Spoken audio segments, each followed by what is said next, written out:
అన్న నమస్కారం. వరుసగా ఉంటారా అన్న? వరుస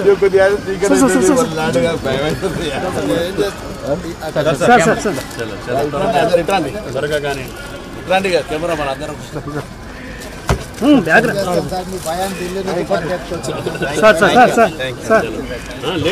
మేము కూడా భయంగా గుంటూరు తర్వాత దిగొచ్చు మళ్ళీ వెళ్ళాలి కదా, డైరెక్ట్గా ఆయన గారికి ఇవ్వాలి. చిన్న చిన్న బ్యాగ్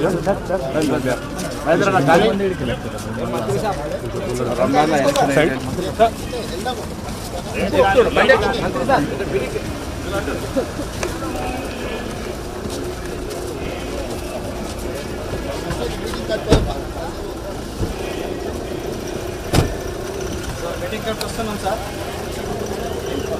మీటింగ్ సార్.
రవాణా శాఖ మంత్రులు పొన్నం ప్రభాకర్ గారి నియోజకవర్గం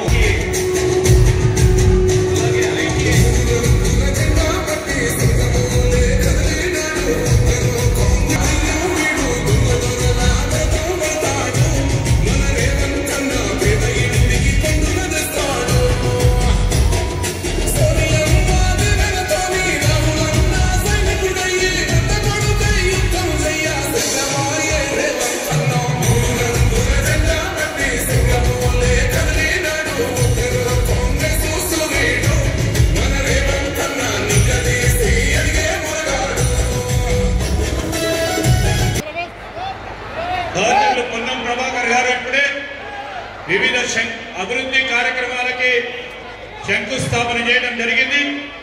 మరి దేశవ్యాప్తంగా సంప్రదించి వారిని మన గ్లోబల్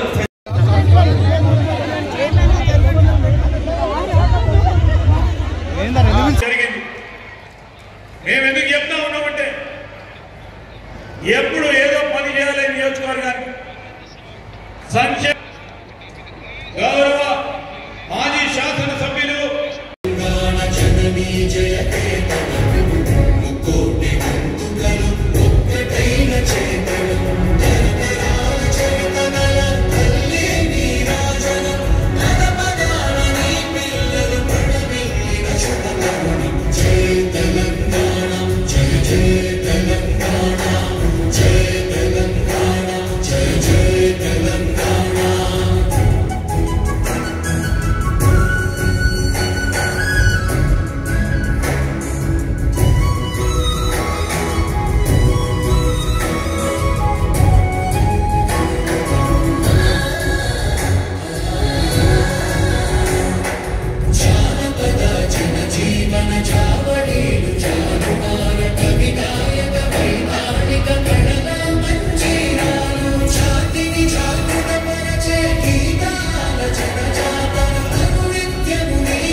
ఇచ్చినటువంటి వాగ్దానాలన్నింటినీ కూడా సాకారం చేస్తున్నటువంటి మన ముఖ్యమంత్రి వర్యులు రేవంత్ రెడ్డి గారికి ధన్యవాదాలు తెలియజేస్తా. ఇన్ఛార్జి మంత్రిగా మీ అందరి సమన్వయంతో ఈ జిల్లా సమగ్ర అభివృద్ధితో పాటు గతంలో అచేతనంగా ఉన్నటువంటి కాంగ్రెస్ పార్టీని చైతన్యవంతపరిచి గత 10 సంవత్సరాల విధ్వంస పాలనలో వికాసవంతమైపు తీసుకెళ్లడానికి దేశానికి మళ్లీ తెచ్చేటట్టుగా ఈ రైతాంగ భూమిలో చిరునవ్వు చూడటానికి కష్టపడి పరిపాలించేటటువంటి రేవంత్ రెడ్డి గారికి మనం సర్వదా కృతజ్ఞతగా ఉండాలని చెప్పి మిమ్మల్ని అందరినీ ప్రార్థిస్తూ సెలవు. Thank you. భవిష్యత్ తరంలో తుమ్మల నాగేశ్వరరావు గారు పామాయిల్కి సంబంధించిన కురియన్గా ఉంటారు. ఆ విధంగా పామాయిల్ బ్రాండ్ అంబాసిడర్ వారు ఈ ప్రాంతంలో కూడా రైతులు పామాయిల్ ఏర్పాటు చేయాలి. పక్కనే నందినూరు ఆయిల్ ఫ్యాక్టరీ ఉందని అనేక సందర్భాల్లో రైతులతో సమావేశం పెట్టినటువంటి వ్యక్తి. ఈ సందర్భంగా వేదిక మీద పెద్దలు అందరూ కూడా గౌరవనీయులు ఉమ్మడి జిల్లాకు సంబంధించిన నాయకులతో పాటుగా ఈ ప్రాంతానికి సంబంధం ఉన్న ప్రతి ఒక్కరు కూడా ఇక్కడికి వచ్చినారు. ముఖ్యమంత్రి గారు మాట్లాడుతారు. ఎందుకంటే చాలా సమయం అధ్యక్షుడు సీఎం గారు 2 గంటలకు అనుకున్న సమావేశం మీరు గౌరవ ప్రధానమంత్రి గారిని ప్రతిష్టాత్మకంగా నిర్ణయించినటువంటి గ్లోబల్ సమ్మిట్ కు ఆహ్వానించడానికి రాహుల్ గాంధీ గారితో సహా అనేక మంది ముఖ్యులు ఆహ్వానించడానికి ఢిల్లీ వెళ్ళినారు. అయినప్పటికీ కూడా అత్యంత ప్రాధాన్యత గల కార్యక్రమం ఉన్నప్పటికీ కూడా ఇచ్చిన సమయానికి హుస్నాబాద్ పోవాలి. 2 సంవత్సరాల పరిపాలన ముగిసింది. ఎలా మనం ఇప్పటివరకు జరిగిన కార్యక్రమాలు కానీ భవిష్యత్తులో జరిగే కార్యక్రమాలను చెప్పే వేదికగా హుస్నాబాద్ గడ్డలు ఇది ఒకప్పుడు ఎదురుగానే చారిత్రాత్మకమైన స్తూపం ఉంది. ఆనాడు ఆసియా ఖండంలోనే పెద్ద స్తూపంగా ఉన్నటువంటి ఆనాడు స్తూపం ఇది అమరవీరుల జ్ఞాపకార్థం కట్టింది. ఈ ప్రాంతం అంతా కూడా ఒక ఉగ్రవాదంగా నక్సలంగా అనేటువంటి ప్రాంతమైనప్పటికీ కూడా ప్రజలు ఎంత ప్రేమ ఆప్యాయతలంటే ఇక్కడ ఉన్నటువంటి పేద ప్రజల ఆప్యాయత చూసినట్టయితే నిజంగా కూడా మీరందరూ ఆశీర్వదించినటువంటి ఇక్కడ శాసనసభ్యుడిగా రాష్ట్ర ప్రభుత్వంలో మంత్రి గారి నాయకత్వంలో ఈ ప్రాంత ప్రజలు అనేకంగా ఒక్కొక్కటిగా సమస్యలు పరిష్కరించుకుంటూ ఉన్నాం. కొన్ని 2-3 అంశాలను కూడా ఈ ప్రాంతం మీరు చెప్పినటువంటి గ్రామీణ ప్రాంతం కాబట్టి ఈ నియోజకవర్గంలో ఉన్నటువంటి అన్ని పాఠశాలలు ప్రాథమిక గురుకుల ఏ పాఠశాలైనా మౌలిక వసతులు కల్పించడానికి ఒక ప్రత్యేకమైనటువంటి శ్రద్ధ తీసుకోవాలని సందర్భంగా విద్యా వ్యాప్తికి 4 రోడ్లను కలుపుతూ నగరానికి ఒక రింగ్ రోడ్డు ఇవ్వమని కూడా ఈ సందర్భంగా గౌరవ ముఖ్యమంత్రి గారికి ఈ సందర్భంగా విజ్ఞప్తి చేస్తా ఉన్నాం. అదేవిధంగా నగరానికి సంబంధించి మొన్న 32 సెంటీమీటర్లు పడితే మార్కెటాలో మొత్తం ధాన్యం కొట్టుకొని పోయినటువంటి పరిస్థితుల కొంత డ్రింకింగ్ వాటర్ డ్రైనేజ్ సంబంధించినటువంటి అంశాలు కూడా పరిశీలన మా విజ్ఞప్తి వరకు కోరుతా ఉన్నా. అది కాక కారవల్లి ప్రాజెక్టు ఇప్పటికే మీరు మొత్తం ల్యాండ్ ఎక్విజిషన్ కు 100% పేమెంట్ చేసి దానికి సంబంధించిన సమస్యలన్నీ ఒక్కొక్కటిగా పరిష్కరిస్తా ఉన్నారు. ఆ గౌరవల్లి ప్రాజెక్టు ప్రాంత రైతాంగానికి వరప్రదాయిని ఆనాడు రాజశేఖర రెడ్డి గారు ఫౌండేషన్ అయితే కాంగ్రెస్ ప్రభుత్వంలో ప్రారంభించబడే ప్రభుత్వం గుర్చేసుకొని కడతాన్న ప్రాజెక్టు అక్కడి ఆగిపోయింది. మళ్ళీ మనం వచ్చినాకనే కాలువలు తవ్వి నీళ్లు అందించే కార్యక్రమాన్ని చేస్తా ఉన్నాం. మీ నేతృత్వంలో ఆ ప్రాజెక్టు కూడా వచ్చే సీజన్లో ప్రతి పల్లెకు నీళ్లు ఇచ్చే విధంగా కార్యాచరణ రూపొందిస్తున్న మీకు ధన్యవాదాలు తెలియజేస్తూ మరి సందర్భంగా మరొకసారి ఆలస్యమైన ఎంత పడినా హుస్నాబాద్ ప్రజల ప్రేమతో ఇక్కడికి వచ్చేసినటువంటి గౌరవ ముఖ్యమంత్రి గారికి హృదయపూర్వకంగా ధన్యవాదాలు చెప్తూ ఒకసారి గట్టిగా తప్పనితో వారు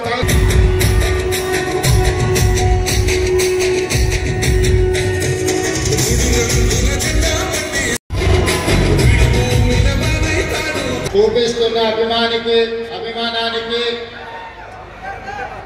నా హృదయపూర్వక కృతజ్ఞతలు. ఈనాడు హుస్నాబాద్ శాసనసభ నియోజకవర్గ గడ్డ మీద నుండి భవిష్యత్ ప్రణాళికలను రచించుకోవడానికి ఆ ప్రణాళికల గురించి హుస్నాబాద్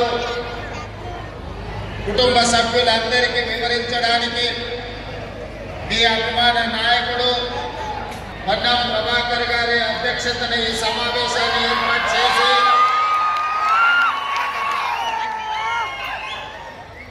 ఈ కార్యక్రమంలో నాతో పాటు ముఖ్య అతిథులుగా కరీంనగర్ ఇన్ఛార్జ్ మంత్రివర్యులు తుమ్మల నాగేశ్వరరావు గారు మిత్రులు, మీ అందరి అభిమాన నాయకుడు, ఎన్నాళ్ళుగానూ మీకు సేవలు అందిస్తున్న రెండవ తరం మంత్రివర్గ సభ్యులు దుద్దెల శ్రీధర్ బాబు గారు, అదేవిధంగా కరీంనగర్ జిల్లాకే కాదు దేశ స్థాయిలో కాంగ్రెస్ పార్టీకి సేవలు అందించిన కాకా వెంకట స్వామి గారి తనయుడు గడ్డం వివేక్ వెంకట స్వామి గారు, అదేవిధంగా మిత్రులు కార్యకర్తలు జరుగుతున్న సందర్భంలో సర్దార్ సర్వాయి పాపన్న గౌడ్ గారు ఈ ప్రాంతం నుంచి బహుజనుల దండుగట్టి బహుజనుల పరిపాలన ఏ విధంగా ఉంటుందో బహుజన సామ్రాజ్యాన్ని స్థాపించడానికి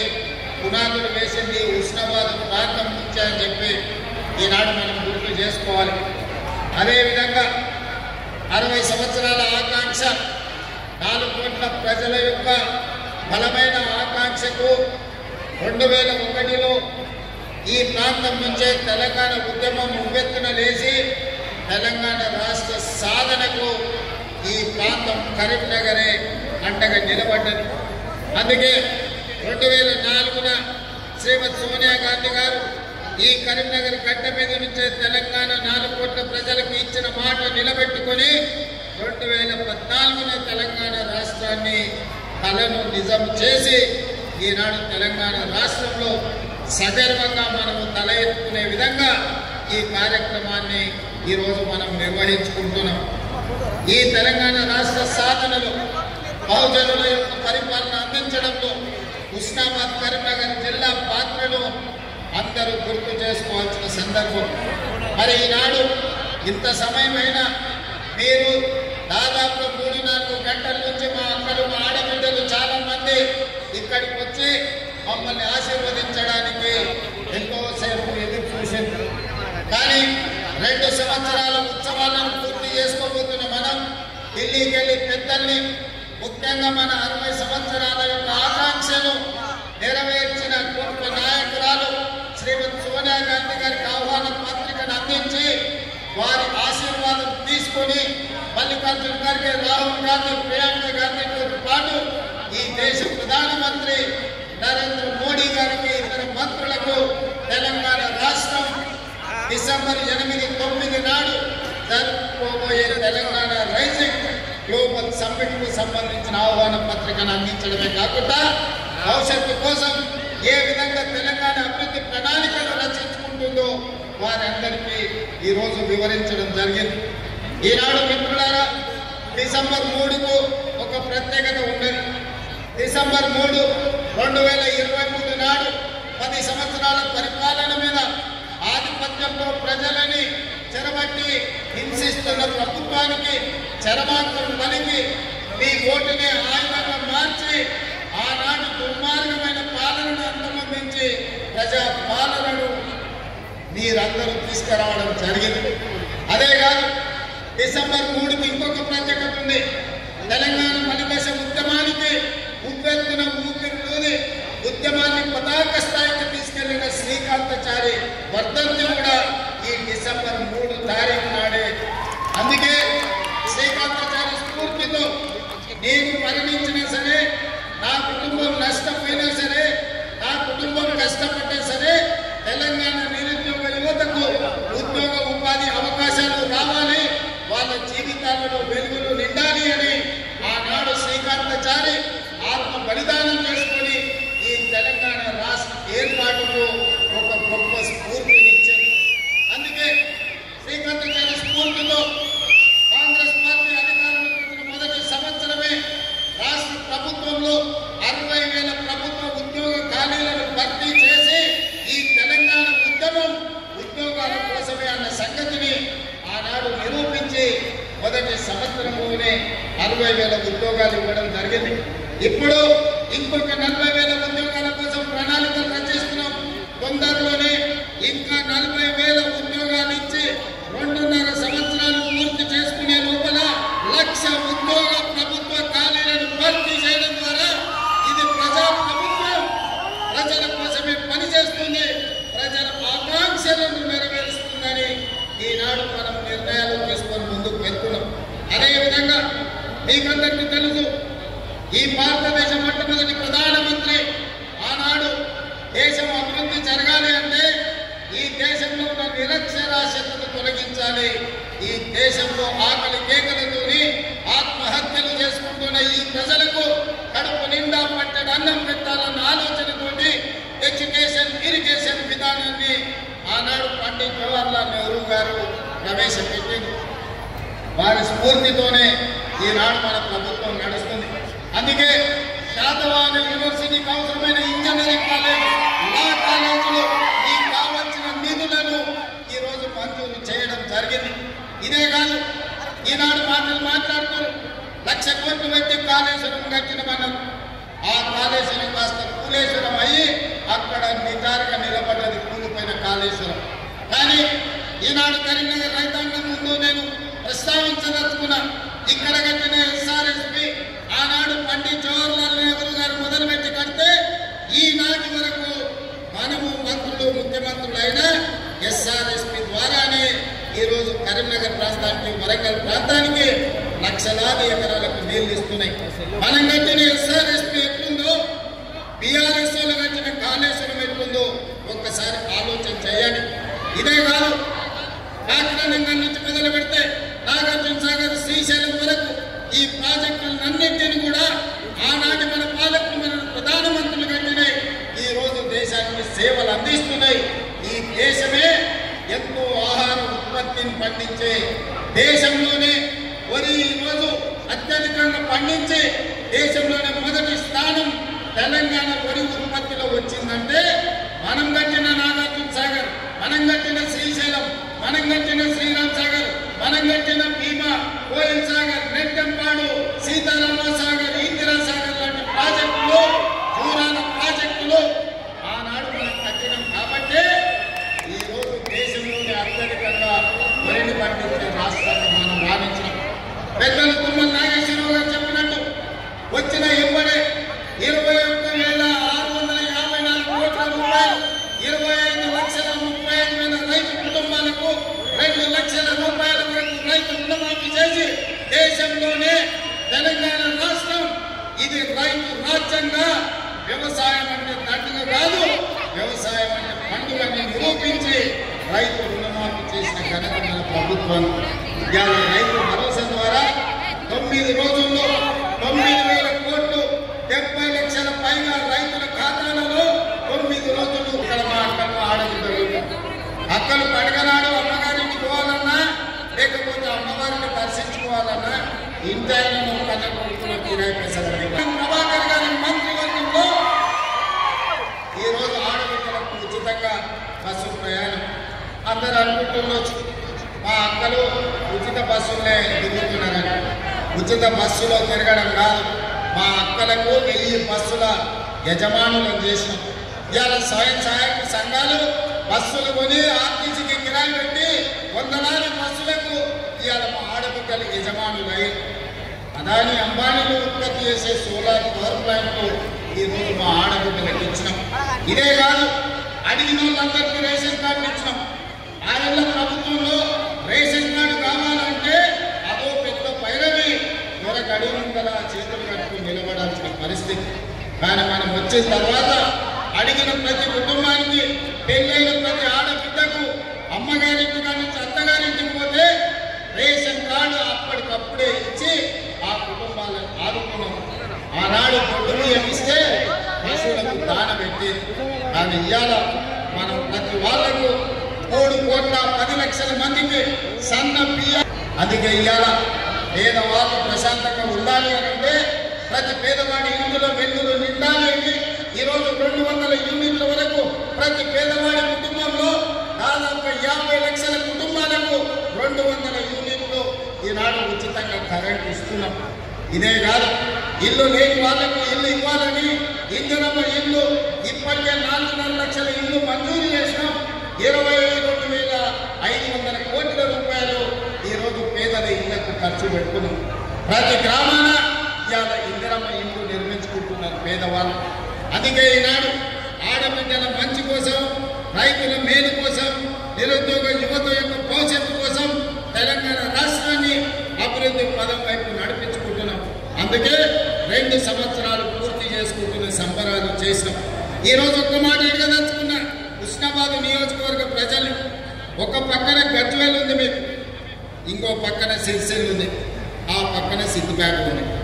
ఈ 3 నియోజకవర్గాలలో దేవుళ్ళు ఏమైనా పరిపాలిస్తున్నా? గత 10 ఏళ్ళు ఈ హుస్నాబాద్ అంతకంటే ముందు కూడా టీఆర్ఎస్ వాళ్ళు ఎమ్మెల్యేలు ఉన్నారు కదా. ఆడ మొదలుపెట్టిన రంగనాయక సాగర్ పూర్తవుతుంది, కొండపోచమ్మ పూర్తవుతుంది, మల్లన్న సాగర్ పూర్తవుతుంది. ఆ నియోజకవర్గాలు నిధులు వరదలై పారుతాయి. కానీ హుస్నాబాద్లో మొదలుపెట్టిన ఈ గండిపల్లి రిజర్వాయర్ కానీ కౌరల్లి రిజర్వాయర్ కానీ ఎందుకు పూర్తి చేయలేదో ఆలోచన చేయాలి. కానీ కేసీఆర్ సెంటిమెంట్ హుస్నాబాద్. సతీష్ బాబు మావోడే, మా ఇంటి మనిషే, ప్రచారం ఇక్కడి నుంచే మొదలు పెడతాడు. అయ్యా, ప్రచారం మొదలు పెట్టడానికి నీకు హుస్నాబాద్ కావాల్సి వచ్చింది, కానీ నిధులు ఇవ్వడానికి నీకు హుస్నాబాద్ కాలేదా? ఈ ఆదర్శ గ్రామం అని పని తీసుకున్నావు, దానికి ఏం చేసామని నేను అడుగుతున్నా. అందుకే ఇవాళ మా మిత్రుడు మా పొన్నం ప్రభాకర్ గారు నువ్వు గౌరెల్లిని కుండపల్లిని పూర్తి చేయాలన్నారు. ఎన్ని నిధులైనా ఇచ్చి తొందరలోనే మీకు గౌరెల్లి రిజర్వాయర్ పనులన్నింటినీ పూర్తి చేయించే బాధ్యత ఈ ప్రభుత్వం తీసుకుంటుంది, కాంగ్రెస్ పార్టీ తీసుకుంటుంది. అదేవిధంగా మీ ఎమ్మెల్యే గారు చాలా ఇచ్చినా ఇంకేం అడగడానికి వచ్చిన నీకు కాలేజీలు ఇచ్చినా, యంగ్ ఇండియా ఇంటిగ్రేటెడ్ స్కూల్ ఇచ్చినా, నీకు రోడ్లు ఇచ్చినా, చాలా ఇచ్చినాయిగా మా పొన్నమన్న సంతోషంగా ఉంటాడు అనుకున్నా. అది అయిపోయింది మళ్ళీ ఏం చేస్తారు చెప్పాలి, మళ్ళీ కొత్త కాగితం ఇచ్చింది. దీంట్లో చాలా ఉన్నాయి. హుస్నాబాద్ రింగ్ రోడ్డు కావాలన్నాడు, ఇంకా చాలా రాసింది. ఇక్కడ అన్నింటినీ ప్రభుత్వ పాఠశాలలకు నిధులు కావాలన్నాడు. అదేవిధంగా పట్టణం చుట్టూ రింగ్ రోడ్డు అడిగాడు, మున్సిపాలిటీకి అండర్ గ్రౌండ్ డ్రైనేజ్ అడిగినట్టు. అదేవిధంగా చాలా వాటికి తాగునీటి నీళ్ళ కోసం కూడా ఇవాళ నిధులు అడిగాడు. తప్పకుండా ఇక్కడికి వచ్చిన హుస్నాబాద్ మిత్రులకు మీకు ఒక్కటే మాట ఇవ్వదలుచుకున్నా, గత పాలకుల లెక్క హుస్నాబాద్ను నిర్లక్ష్యం చెయ్యం. ఆనాడు సిద్దిపేటను, సిరిసిల్లను, గజ్వేల్ మాత్రమే వాళ్ళకు నియోజకవర్గాలుగా కనిపించినాయి, ప్రజలుగా కనిపించినాము. మనం అట్లా కాదు, ఖచ్చితంగా అభివృద్ధి చేస్తాం. హుస్నాబాద్కు కావాల్సిన నిధులను మంజూరు చేసి ఈనాడు ముందుకు తీసుకెళ్తాం. అదేవిధంగా పెద్దలు వెంకటస్వామి గారు ఉన్నారు. గతంలో ఐటీఐలు అంటే కాలం చెల్లిపోయిన ట్రైనింగ్లు ఇచ్చేది. ఆడ డీజిల్ కార్ మెకానిక్ ఇస్తే ఆ డీజిల్ అంబాసిడర్ కార్ చెల్లిపోయింది. పిల్లగాడి సరుకు నేర్చుకున్నా రిపేర్ చేయడానికి కార్లు పోయి మామూలుగా అంబాసిడర్ కార్కు రిపేర్ చేయాలి. ఇవాళ ఆడి కార్లు, BMW, బెంజ్ కార్లు వచ్చినాయి. అందుకే ఇవాళ పిల్లలకు ట్రైనింగ్ ఇవ్వాలంటే ఐటీఐలు అన్నింటిని కూడా అడ్వాన్స్ టెక్నాలజీ సెంటర్లుగా ఈరోజు ముందుకు తీసుకెళ్తున్నారు వెంకటస్వామి గారు. అందుకే ఏటీసీలో జాయిన్ అయ్యే ప్రతి విద్యార్థికి ప్రతి నెల 2000 రూపాయలు స్కాలర్షిప్ ఇవ్వడం ద్వారా నిరుద్యోగ యువకులను అభివృద్ధి పదం వైపు సాంకేతిక నిపుణులుగా మార్చి ఈరోజు ముందుకు తీసుకెళ్తాం. అదేవిధంగా మిత్రుడు శ్రీధర్ బాబు గారు ఇక్కడనే ఉన్నారు. ఇవాళ గ్లోబల్ సమ్మిట్ పై నేను ప్రధానమంత్రి గారికి, సోనియా గాంధీ గారికి ఆహ్వాన పత్రిక ఇచ్చిన. ఇది నేను చేస్తున్నది కాదు, మిత్రుడు శ్రీధర్ బాబు గారు చేస్తున్నారు.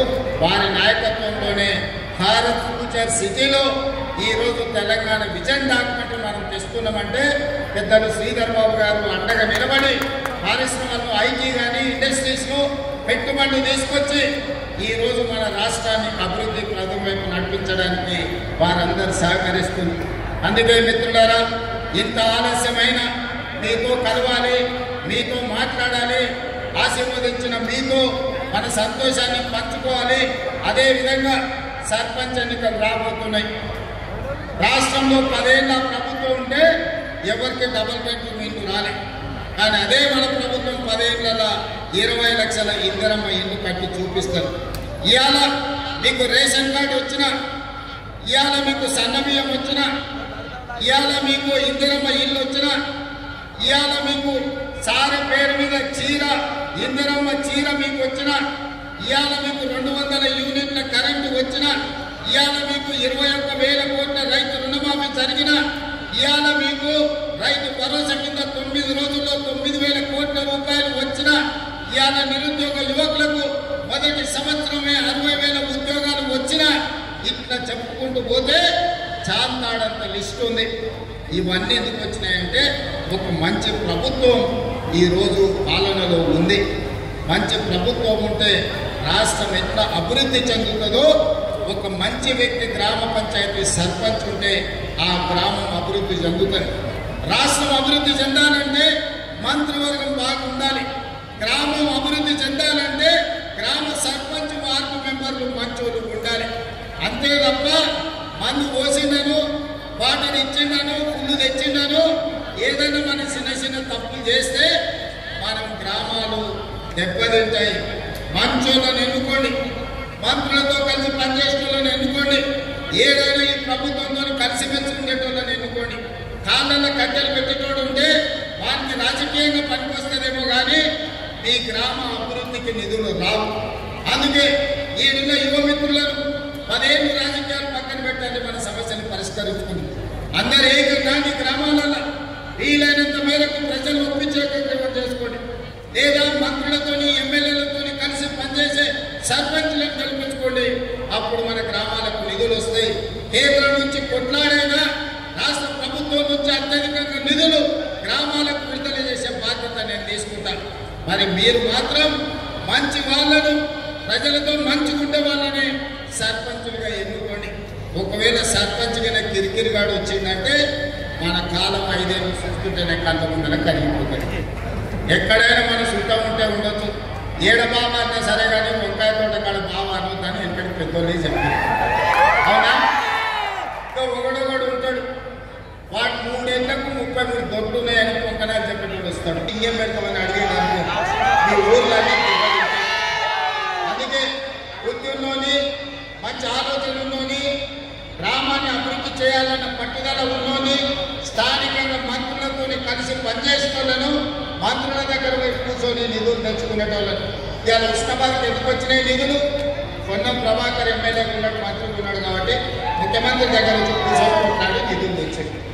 రేపైనా మీ గ్రామాలకు నిధులు రావాలంటే ఆ సర్పంచ్ ఎమ్మెల్యే దగ్గర మంత్రి దగ్గర కూర్చొని ఈ ప్రభుత్వంలో నిధులు తెచ్చుకోవాలి. మంచిగా అడిగితే నిధులు వస్తాయి, మాట్లాడితే నిధులు వస్తాయి, మన సమస్యలు చెప్పుకుంటే నిధులు వస్తాయి. తద్వారా మన సమస్యలు పరిష్కారం అవుతాయి, గ్రామాలు అభివృద్ధి చెందుతాయి. మేము ఎన్ని వైవిధ్యాలున్నా కేంద్రానికి ఎన్నిసార్లు మేము రాష్ట్రానికి అవసరమైన నిధులు తీసుకొస్తున్నాం. అందుకే ఈ గ్రామ పంచాయతీ ఎన్నికలు మన గ్రామాలలో వెలుగులు నింపే ఎన్నికలు. మీరు మంచోళ్ళను చూసి ఎన్నుకోండి. ఈ గ్రామాలకు నిధులిచ్చే బాధ్యత, ఈ తెలంగాణ రాష్ట్రాన్ని అభివృద్ధి చేసే బాధ్యత ఈ ప్రభుత్వం తీసుకుంటుంది.